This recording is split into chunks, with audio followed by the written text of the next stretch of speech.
নবম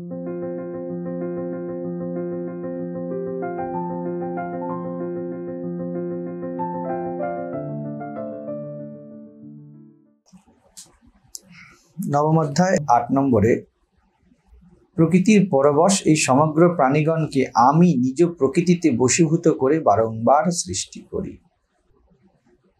দুটো স্থিতি করছি, আমি, কোন একটা আমিই করে সবসময়,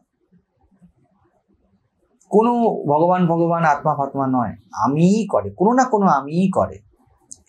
যে জানে কোনো না কোনো আমি করে তাকে কৃষ্ণ বলে, যে জানে না তাকে জীব বলে। এইটুকুনি পার্থক্য। আর এক্ষুনি আমি বললাম, সেই ভাষা যদি যাই, যা ঘটার তাই ঘটছে, কেউ ওকে বলে কেউ ওকে বলে না। যে ওকে বলছে সে আত্মা হয়ে যাচ্ছে, যে ওকে না বলছে সে অনাত্মার মধ্যে ছুটছে। ঠিক আছে, অসুবিধা নেই। কেউ যদি সাক্ষীতে দাঁড়িয়ে বলে ওকে, একদম ভিতর মন প্রাণ বলে ওকে, সেই মুহূর্তে সিদ্ধ পরমাত্মাই হয়ে যাবে। যে পরমাত্মা তো সৃজন করেছে, সে তো তার সৃজনের মধ্যে বিরোধ বা পক্ষ নিতে পারে না। তুমি যদি এই সৃজনের মধ্যে কোনো বিরোধ পক্ষ না দাও, তুমি পরমাত্মাই হয়ে গিয়েছো। আমারই তো দুই, আমি বলি না, চন্দ্র সূর্য অন্ধকার আর আলো মায়ের দুই কোলে খেলছে, মা কার পক্ষ নেবে? তো তুমি মা হয়ে যাবে। এটা হলো পরমাত্মা স্থিতি আর কৃষ্ণ স্থিতি। কৃষ্ণ বলছেন সমগ্র প্রাণীগণকে আমি নিজে প্রকৃতিতে বশীভূত করে সৃজন করেছি, ফুল দায়িত্ব। ওকে, ঠিক আছে। পার্থক্য এটাই, কেউ জানে কেউ জানে না। অর্জন কোনো একটা আমি, কোনো একটা সত্তা, কোনো একটা অস্থি পুরোটাকে গাইড করছে কিভাবে নিজের প্রকৃতিকে বশীভূত করে, প্রকৃতি দ্বারা বশীভূত করে। অর্থাৎ এই বশীভূত কথাটা বুঝতে হবে। এখানেই না কথা হয়ে গেল কন্ডাক্ট, কিভাবে ডিল করতে হবে। যখন পার্সন হবে পার্সনই হবে। আমিই করি, এখানে স্বীকারও করি কৃষ্ণ, আমি আবার ভুলেও যাই। আমিই করি, আমি ভুলে যাই। তুমি মোর আনন্দ হয়েছিলে আমার খেলায়, আনন্দই খুঁজেছি, তুমি আমার খেলার মধ্যেই লুকিয়েছিলে। কিন্তু খেলা যখন খেলাই, খেলার মধ্যে টেনশন আছে, খেলার মধ্যে হার জিত আছে, কিন্তু ওই যে টোটাল যে ম্যানিফেস্টেশন, ওর মধ্যে কিন্তু বশ হওয়া আছে, বশীভূত করা। যখন তুমি জানো বশীভূত করা, তখন ঠিক ঠিক বলতে পারো আমি বশীভূত করেছি। কৃষ্ণ বলছে আমি বশীভূত করেছি। জ্ঞানী বলবে আমি খেলছি, এই নিয়ে যা তোর। মা শারদা বললেন রাধির থেকে মন তুলে নিয়েছি, নিয়ে যা। জানতেন। কাহিনী হিসাবে যদি দেখি, শ্রীরামকৃষ্ণ এসে বললেন যে একে কেন্দ্র করে থাকো। কি নিয়ে থাকবে? মানে তোমার day to day life conduct কিভাবে হবে। তো কোনো রাধি চাই, দেখো আমাদের সবার কিন্তু রাধি চাই, ভিতর থেকে রেফারেন্স নিয়ে নেবে না। হ্যাঁ, সবার একটা করে রাধি চাই। হ্যাঁ, রাধি রাধা যাই বলা হোক। তো খেয়াল রেখো, মা শারদাকে যখন শ্রীরামকৃষ্ণদেব বা তার অন্তঃকরণ এই কথা বলছে যে রাধিকে কেন্দ্র করে থাক, তখন তিনি মনকে নামাচ্ছেন। মন থাকছে না এই কিছুর মধ্যে দিয়ে। হ্যাঁ, শরীরের বোধ চলে যাচ্ছে, কারণ শ্রীরামকৃষ্ণ সেই প্রসাদ দিয়ে গেছিলেন। বলেছিল মা আনন্দের ঘট বসিয়ে দিয়ে গেছেন। এমন দম্পতি পাওয়া কঠিন, দুর্লভ, সুদুর্লভতম। যে স্বামী পুরুষ স্ত্রীর সাথে দেহ সংসর্গ করলো না, ব্যাংক ব্যালেন্স কিছু রেখে যায়নি, ওই নবতের এরকম 5.5 ফুটের একটা ঘর তার মধ্যে ফেলে রেখেছে, তারপরে মরেও গেছে, কিছু রেখে যায়নি। কামারপুকুরে ওই ভাঙা ঘর ছিল কোথায়? মনমোহন, সুরেন্দ্র, কেশবচন্দ্র ছিলেন বড় বড় তাবর তাবর লোক, রাসমণি, মথুরমোহন, শম্ভুনাথ মল্লিক, এইসব বড় বড় লোকের মাঝখানে থেকে কাঁচকলা রেখে গেছিল রামকৃষ্ণ সারদার জন্য। কিচ্ছু তো রেখে যায়নি। হাতে দুজোড়া চুরি করে দিয়েছিল, তাও খুব সুপুরুষ তাও নয়। এই রে দেখ কি আছে, তো ওখান থেকে 2 টাকা পয়সা বের করে দিয়ে গেল। এর মধ্যেও এমন দম্পতি যার এত গভীরতম যোগ, যে মা বললেন যে ঠাকুর আনন্দের ঘট বসিয়ে দিয়ে গেছেন, ওটা নড়ছে না। তো এই যে জায়গাটা, এই জায়গাটা বসেছিল, তারপরে উনি কনসিয়াসলি জগতে কিছু কাউকে থাকতে হবে। মানেটা কি? কোনো ব্যক্তি নয়, কিছু তো করতে হবে, হাত পা কিছু করবে তো। চলো এটাই করি, হাতের সামনে এটা আছে, এটা করি। কতটা সেই তার থেকে মন তুলে নিয়েছে। মানে জ্ঞানী কনসিয়াসলি খেলে মন তুলে নিয়েছে। বড় কঠিন জিনিস, দুর্লভ জিনিস। এই জন্য আমি যেন রেফারেন্স না নিয়ে আমি একটা রাধা রাখবো, মন তুলে নেবো টাইমে। মন কি তুমি কিছুই তুলতে পারবে না, কিছুই তুলতে পারবে না। সেই জন্য তোলাতুলির চক্করে যেও না, একবার পড়লে তো এমন পড়বে, সেই জন্য নিজের অকাত মেরে না, অকাত মেরে নেকা। তো সেরকম নয়, প্রকৃতিকে বশীভূত করা কোনো জ্ঞানী পারে কনসিয়াস হয়ে জগতে কর্ম করতে। জ্ঞানী কেন পারে জানো? জ্ঞানী সবসময় মায়ের কাছে করজোড়ে আছে, বিবেকের ডাককে যে কখনো ইগনোর করে না, কখনো ইগনোর করে না, সে একমাত্র কনসিয়াসলি প্রকৃতিকে বশীভূত করতে পারে। মায়ের সামনে যে হাত জোর করেছে, একমাত্র মা তার কথা শুনে। দেখো, একটা হাত আর একটা হাতের সাথে লাগলে হাত জোর হয়, আর একটা হাত সরলে চপেটা হয়, তাই না? খুব সাবধান। সেই জন্য সাবধানে, বুদ্ধিমানের মধ্যে সাবধান বলতে সচেতন ভাবে, সক্রিয় ভাবে জেনো। যতক্ষণ, এটি অদ্ভুত ব্যাপার, মাকে অর্ডার করবে, মা চপেটা ঘাত দেবে। যখনই কেউ বিবেকের ডাক না শুনে ডান দিক বাঁ দিক করে, সে থাবড়া খাবে, কিচ্ছু করার নেই, তার কর্মফলে খাবে, মা কিছু করেন না, জীবন করে। যে হাত জোর করে আছে সে প্রকৃতিকে বশীভূত করে এগায়। কৃষ্ণ এরম একজন, বলছে আমি করছি। এবার অর্জুন যদি বলে আমিও করছি, আমি জেনে শুনে মোহগ্রস্ত হয়েছি, আর জেনে শুনে আমি যুদ্ধ করব না, জেনে শুনে আমি সন্ন্যাস নেব। ঘোষণা, অ্যানাউন্সমেন্ট হবে মাত্র, কাজের কাজ কিচ্ছু হবে না। তখন আমি বলবো, অর্জুন, ওহে অর্জুন, করে দেখো কেমন কি করতে। অনেককে বলি করে দেখো তুমি, বা অনেক সময় বলি মিলিয়ে নিও। তখন আমি এই জায়গা থেকে কথাটা বলছি, হয় না। হাত জোর মানে অকর্তা, যার দুটো হাত জোর করছে সে নিজে কিছু করে না, সে ঘটতে দেয়, সে দেখে। যে একটা হাত তুলছে সে সবকিছু করছে, শুধু ঘোষণা আছে। অহংকার এক হাত দেখায়, একদিক দেখে। আত্মা দুইয়ের সংযোগ দেখে, যেখানে আত্মা সেখানে সমর্পণ ঘটে। এরপরে 9 নম্বরে বলছে, হে ধনঞ্জয়, এই সৃষ্টি রচনাদি কর্মে আমি অনাসক্ত এবং উদাসীনের মতো থাকায় এই কর্ম সকল আমাকে আবদ্ধ করে না। খুব সুন্দর কথা। সবার এটা ভিতরে ডিজায়ার, মানে আমটা খাবার আমি খেয়ে নেব, তারপরে আটিটা নিয়ে যাও তুলে, সবাই চায়। বলছে কি করে? বলে গুরু হয়ে যাব। এই যে অনাসক্ত উদাসীনের মতো থাকা, অনাসক্ত উদাসীনের মতো যদি থাকার কথা বলা হয়, অনাসক্ত সেখানে যে কন্টিনিউ জানে এটা খেলা, সে আসক্ত হয় না। কিন্তু তবুও খেলার মধ্যে খেলার রুলস আছে, সে রুলস ব্রেকও করে না। কেউ অ্যাবডোমেন গার্ড না পরে নেমে গেল, বলে খেলা তো, বলে যা ফাটলো সেটাও খেলা, সামলা।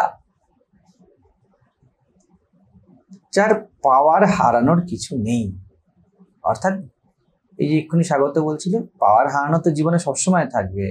যে পাওয়া হারানোর মধ্যে দিয়ে নিজের আইডেন্টিটি খুঁজছে না, ঠিক আছে কিছু পাবো কিছু হারাবো, এটা বলা খুব সোজা, কিন্তু যেইখান থেকে এটা দেখা হয় জীবনে, ওই জায়গাটা বড় রেজার্স এজ, মাঝখান দিয়ে হাঁটা।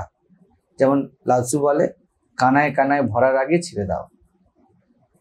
বিরিয়ানি পেয়েছো হাতের সামনে, কানায় কানায় পেট ভরার আগে আর খাসির মাংসটা শেষ হওয়ার আগে ছেড়ে দাও। সোজা তো। কদিন পরে খেয়েছো? 7 মাস পরে, টাকা ছিল না হাতে। লালসু বলবে কানায় কানায় ভরার আগে ছেড়ে দাও। কারণ যেই মুহূর্তে ভরবে ওইখান থেকে খালির যাত্রা শুরু হবে। অনাসক্ত যে, আমি এটা আমার অভিজ্ঞতা থেকে বলছি, সে কানায় কানায় ভরার আগে ছাড়তে জানে। সে জানে আমি এইখানে যদি স্টপ না করি, এই বিন্দুতে যদি আমি সন্তুলনে না পৌঁছাই, এর পরে কিন্তু ঠিক ইউটার্নে অসন্তুলন। বোঝো জিনিসটা, এখানে কোথাও বিবেক আর অ্যালাও মিশছে। জীবনকে অ্যালাও করা আর বিবেক দুটো মিশে না আমাদের। বিবেকে চলবো না অ্যালাও করবো, এটা আমরা বলি না বারবার, এইখানে মিশছে। কিন্তু একদম পরিষ্কার করে অ্যালাও করছো, অ্যালাও করতে করতে তোমার এত সচেতনতা, তুমি জানো কোথাও না কোথাও এরপরে যদি অ্যালাও করি আমাকে পুরো না বলতে হবে, এরপর আর না আর হ্যাঁ, ঠিক আছে। কোথায় কত অবধি আমি এখানে আমার ছোট্ট জীবনের মধ্যে রামকৃষ্ণ দেবকে সব থেকে বড় আইডিয়োলজি দেখি। এইরকম সন্তুলন নেই। আমি বলছিলাম, ভেবে দেখো, শ্রীরামকৃষ্ণদেব তন্ত্র সাধনা করলেন। তন্ত্র সাধনা, যুবতী স্ত্রীর উলঙ্গ কোলে বসতে হবে এবং সেখানে ধ্যানস্থ হতে হবে। আছে 23 বছরের রামকৃষ্ণ, 23, একদম কাঁচা বয়স। বসার পরে একজন সেখান থেকে এগিয়ে এলেন। ঠিক আছে, আমি কল্পনা করছি রামকৃষ্ণদেব কেমন ভাবলেন। তন্ত্র সাধনা করছেন, বেদান্তের সাধনা হয়নি, কোনো না কোনোভাবে ভাবলেন যে আমি পরীক্ষায় উত্তীর্ণ হলাম, ভয় যায়নি ভিতর থেকে।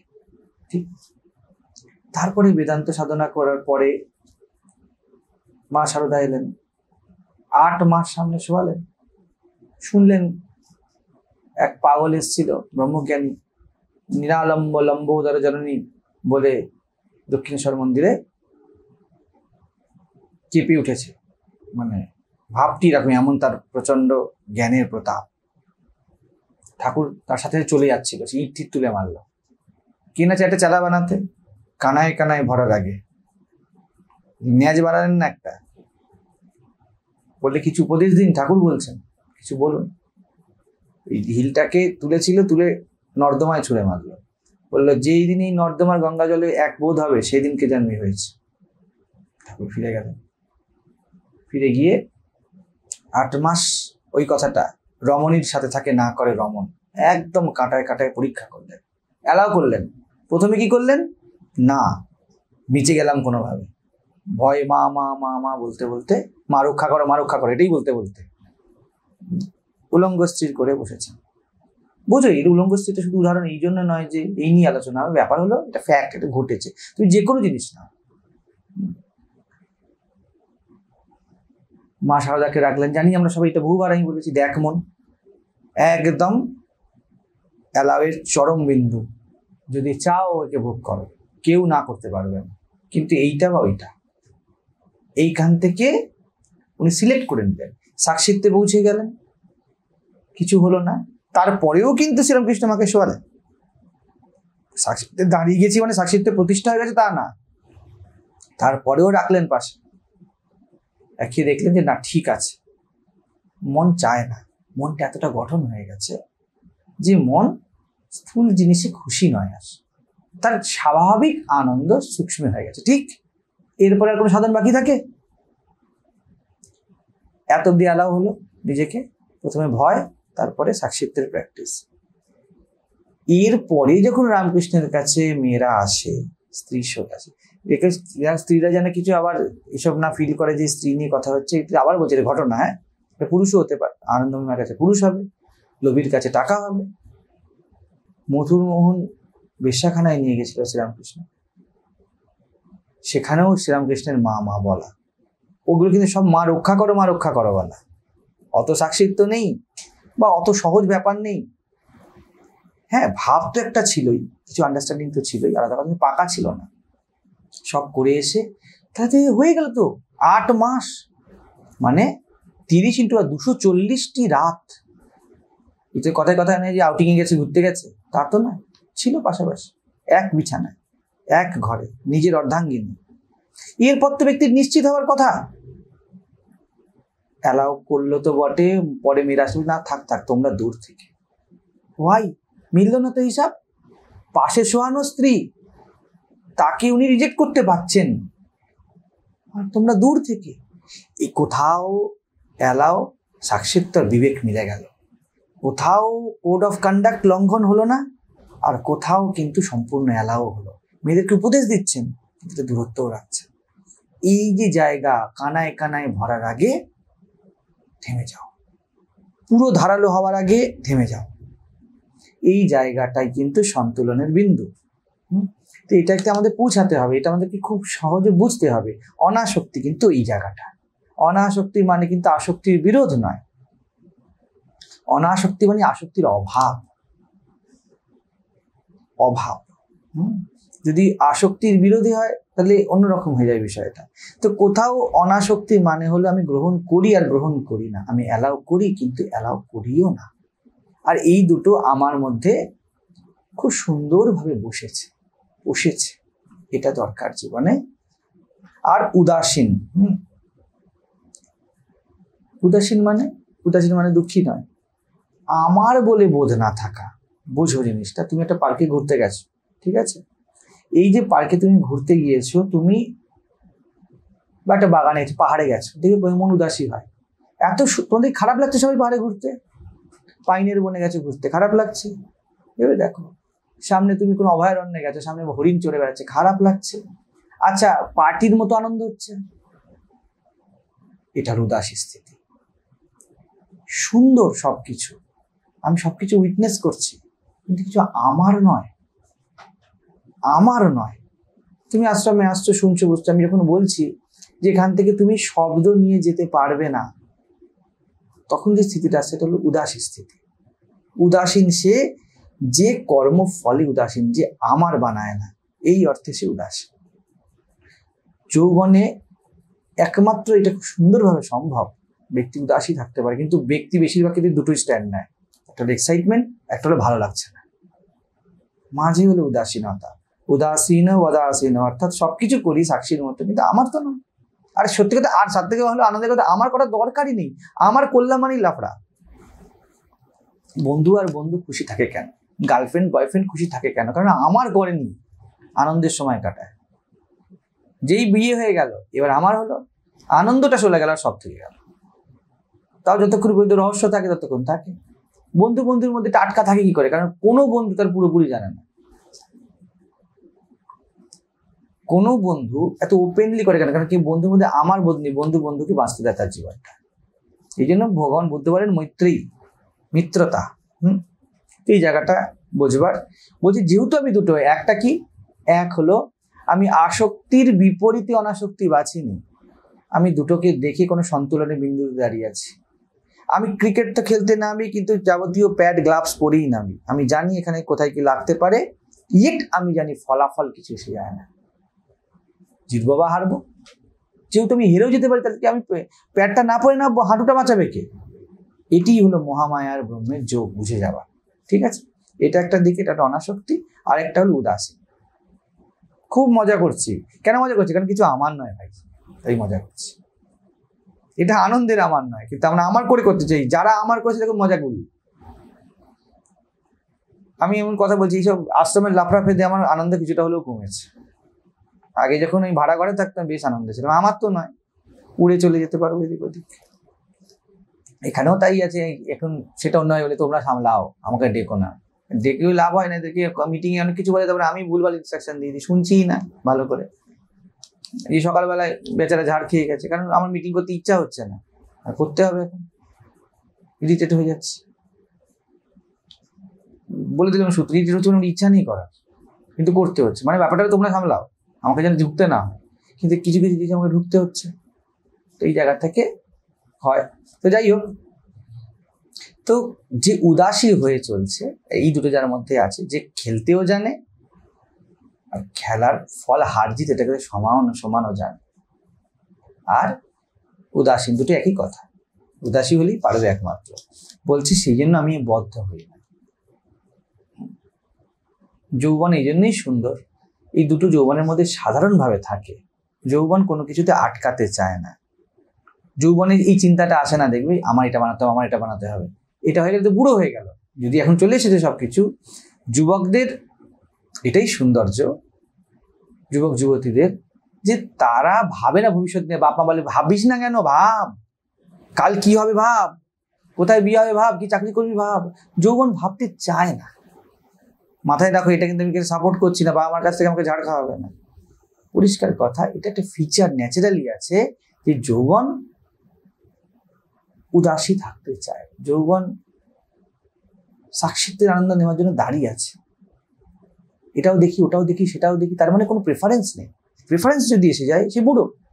আমি যেমন বলি, বুড়োর ওষুধ চাই, বুড়োর ক্লাচ চাই, বুড়োর নির্দিষ্ট ঘর চাই, বুড়ো ঘরের বুড়ো গন্ধ থাকবে, ওই ঘরটায় ওই গন্ধটা চাই, নেতা কাঁথাটা উল্টো হয়ে থাকবে, ঘর না ইস্যুই বোঝা যাবে, এরম চাই। যৌবনে যদি এমন হয়, তাহলে তো যৌবনই না, এটা তো ফেক যৌবন। মানে যৌবন কি, এটাও দেখতে জানি, ওটাও দেখতে জানি, এটার উদাসী স্থিতি। আমার করে ফেলে এটা দেখতে পারবে না, আর যৌবন আমার করতে চায় না। আর দ্বিতীয় হলো অনাসক্তি, এটার খুব অভাব যৌবনে, না বুঝে আমরা করি বটে। আমরা চাই কি, প্রত্যেকে মানুষ হিসাবে সবকিছুর মধ্যে কিছু আমাকে প্রভাবিত করতে পারবে না, এটা তো সবার ইচ্ছা, এটি অনাসক্তির বিন্দু, যেখানে তুমি এমনভাবে ভরো নিজেকে, তুমি খালিও না ভরাও না, যে ভর্তি, ঠিক আছে, ধরো একটা ভর্তি পাত্র তুমি নিয়ে যাচ্ছ, যদি পুরো ভর্তি থাকে সব থেকে বেশি ছলকাবে, খালি হওয়ার চান্স তত বেশি হবে। কিন্তু যে জিনিসটা ভর্তি নয়, একটু খালি আছে, দেখবে দুধ নিয়ে যায় উপরে খড় দিয়ে দেয় যাতে না চলকায়, ডেলিবারেটলি একটু কম দিতে হয়। তা কি কম ভালোবাসা হয় জীবনকে? বুদ্ধিমত্তার ভালোবাসা মিশেছে। তুমি একজনকে গিফট দিচ্ছ, তো গিফটটাতে এমন ভাবে তুমি দেবে এই যে জিনিসটা তার কাজে লাগে, তো তুমি এমন ভাবে দিলে বলে এত সুন্দর গিফট মুড়ে দেবো না, খালি দেবো, কাঁচের গেল, এমন ভাবে প্যাক করো যাতে তার কাজেও লাগে, প্লাস তোমার এই সফিস্টিকেটেড জিনিসটা তার কাছে পৌঁছায়। সেরকমই এটা হলো অনাসক্তির বিন্দু। যৌবন চাই বটে যে অস্পর্শিত থাকতে, এবং সবকিছুর মধ্যে থাকবো অথচ অস্পর্শিত থাকবো, কোনো কিছু আমাকে করে দেবে না। যেই চায় স্পর্শ সে বুড়ো, সে বৃদ্ধ হয়েছে, যে স্পর্শ চায় না সে যুবক। সবকিছুর মধ্যেও থাকতে হবে অথচ অস্পর্শিতও থাকতে হবে। এই যে জায়গাটা আছে, এই জায়গাটার জন্য শুধুমাত্র তৈরি হতে হবে। উদাসীনতা যৌবনের মধ্যে আছেই, যৌবন উঠতে চায় যদি থাকে, কিন্তু এই অনাসক্তিটাকে সাধতে হয়। যৌবনকে কোনো একটা বিন্দু খুঁজে নিতে হবে যে এর পরে আর না, না হলে তার ডানা কাটা যাবে। মিশতে মিশতে এত মিশে গেলে যে নেশাগ্রস্ত হয়ে গেলে, ডানা কাটা গেল। কাজ করতে করতে এমন করলে যে আর যুবক নয় তুমি, এখন তো 20-22 বছরে 25 বছরের ছেলেই যারা প্রাইভেট ফার্মে কাজ করছে তারা মোটামুটি লোক হয়ে গেছে। আর যদি পাশে যদি একজন থাকে তো লোক হওয়া ম্যান্ডেট, লোক হতেই হবে। দেখাবে কি করে? যে বাচ্চার সাথে তো প্রেম করা যায় না, ম্যানের সাথেই করা যায়, ম্যানলিনেস গ্রো করে, দেখায়। যে ছেলে বাইরে গিয়ে চলো তোমাকে নিয়ে চলো ঘুরতে নিয়ে যাচ্ছি, তোমাকে ধরো তোমাকে আইনক্স নিয়ে যাচ্ছি, সব ইত্যাদি সবকিছু বললো, সে ঘরে এসে বলছে মা খেতে দাও। কত নাটক! এদিকে প্যান্ট পরে আছে, ওদিকে আন্ডারওয়্যার পরে আছে, এই তো স্থিতি। তো এই আমরা দেখাতে চাই, হতে পারি না আমরা। তো কোথাও না কোথাও স্পর্শিত না হওয়া, এটা যৌবনের লক্ষণ।